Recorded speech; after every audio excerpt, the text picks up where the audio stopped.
यात्री शेषनाग के लिए यात्रा प्रारंभ कर सकते हैं। कृपया एक्सेस कंट्रोल गेट प्रातः 5 बजे से 11 बजे तक ही खुले रहेंगे। इसके बाद किसी भी यात्री को यात्रा की अनुमति नहीं दी जाएगी। चंदनवाड़ी से शेषनाग 13 किलोमीटर के फासले पर है। ये सफर शीघ्र ही पिस्सू टॉप की कठिन चढ़ाई में परिवर्तित हो जाता है। थोड़ा सुस्ताने के बाद यात्रियों का काफिला बाबा बर्फानी का जय घोष करते हुए तथा मार्ग में जोजीबल और नागाकोटी को पार करने के बाद शेषनाग पहुंचता है। शेषनाग समुद्र तल से 11,730 फुट की ऊंचाई पर स्थित श्री अमरनाथ यात्रा का पहला पड़ाव है। बर्फीले पहाड़ों से घिरी इसी नाम की एक मनोरम झील है जो लिदर का उद्गम स्थान है। शेषनाग में ऑक्सीजन की कमी है। यहाँ कुछ यात्रियों को सांस लेने में कष्ट महसूस होता है। शेषनाग के आगे यात्रा बर्फ पर चलती है। यहाँ लगभग 5 किलोमीटर की कठिन चढ़ाई यात्रियों के दमखम की परीक्षा लेती दिखाई देती है। बावल पार करने के बाद यात्री यात्रा मार्ग के सबसे ऊंचे स्थान महागुण स्टॉप पर पहुंचते हैं, जो 14,500 फुट की ऊंचाई पर स्थित है। शेषनाग से पंचतरणी तक का मार्ग इस यात्रा का सबसे दुर्गम भाग है। यहाँ एक तरफ ऊंचे ऊंचे पहाड़ और दूसरी तरफ गहरे गड्ढे देखकर यात्रियों को रोमांच हो जाता है। रास्ता रपटीला होता है। ढलानदार रास्ते पर पोशपथरी और किलनार के बाद पंचतरणी का पड़ाव आता है, जो समुद्र तल से 12,729 फुट की बुलंदी पर स्थित है। यहाँ से श्री अमरनाथ जी की पवित्र गुफा मात्र 6 किलोमीटर की दूरी पर है। यहाँ भी शेषनाग की भांति यात्रियों के लिए समस्त आवश्यक सुविधाओं की व्यवस्था की जाती है। यात्री पंचतरणी में रात्रि विश्राम करते हैं और अगले दिन पवित्र गुफा के लिए रवाना होते हैं। पंचतरणी से 3 किलोमीटर दूर अमरावती और पंचतरणी का संगम स्थल है। बालटल मार्ग से आने वाले यात्री भी इसी रास्ते से होकर पवित्र गुफा तक जाते हैं। नीलग्राट और पहलगाम से यात्रियों को लेकर उड़ान भरने वाले हेलीकॉप्टर भी पंचतरणी में लैंड करते हैं।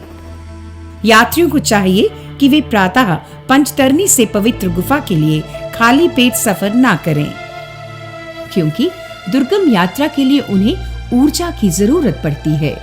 कृपया रात्रि में पवित्र गुफा क्षेत्र में ना रहें, क्योंकि रात में तापमान में भारी गिरावट आ सकती है। गुफा के बाहर और भीतर दर्शनार्थियों की लंबी कतारें लगती हैं। पवित्र गुफा लगभग 150 फुट ऊंची और 90 फुट लंबी है। इसके भीतर बर्फ के सबसे बड़े हिमलिंग को भगवान शंकर का अमरनाथ रूप माना जाता है। हिम निर्मित आप शंभु के दर्शनों के बाद यात्री पंचतरणी और शेषनाग लौट आते हैं। चूंकि ये यात्रा बहुधा बरसात में होती है, इसलिए मौसम का कोई भरोसा नहीं होता कि कब तूफान या वर्षा आ जाए। जिन यात्रियों के पास अधिक समय नहीं होता, वे बालटल के रास्ते यात्रा करना पसंद करते हैं। बालटल 9,500 फुट की बुलंदी पर श्रीनगर लेह मार्ग पर सोनमर्ग से 15 किलोमीटर आगे एक रमणीक घाटी है। ये मार्ग अपेक्षाकृत छोटा है, किंतु ये परंपरागत मार्ग से खतरनाक है। बालटल से 2 किलोमीटर आगे 2 मील के स्थान पर यात्रा का प्रवेश बैरियर है, जो समुद्र तल से 9,577 फुट की ऊंचाई पर स्थित है। रास्ते में छोटी बड़ी तेज पहाड़ी नदियों पर मौजूद बर्फ के पुलों को पार करना पड़ता है। अलबत्ता इस मार्ग पर भी अब परंपरागत यात्रा मार्ग की तरह तमाम सुविधाओं की व्यवस्था की जाती है। यहाँ भी निश्चित दरों पर घोड़े, मजदूर और डांडिया पालकियां मिल जाती हैं। यात्री पहलगाम व बालटल बेस कैंप से BSNL की पूर्व सक्रिय सिम ले सकते हैं। किसी भी अन्य राज्य के प्रीपेड सिम जम्मू कश्मीर तथा यात्रा मार्ग में नहीं चलेंगे। श्री अमरनाथ श्राइन बोर्ड और राज्य सरकार इस यात्रा को सुखद और सुविधापूर्ण बनाने के लिए कोई कसर बाकी नहीं रखते।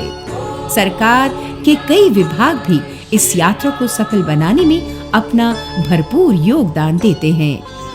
श्राइन बोर्ड यात्रियों से अपेक्षा रखता है कि वे यात्रा का पंजीकरण जरूर करवाएं, क्योंकि इसके बिना यात्रा संभव नहीं हो पाएगी।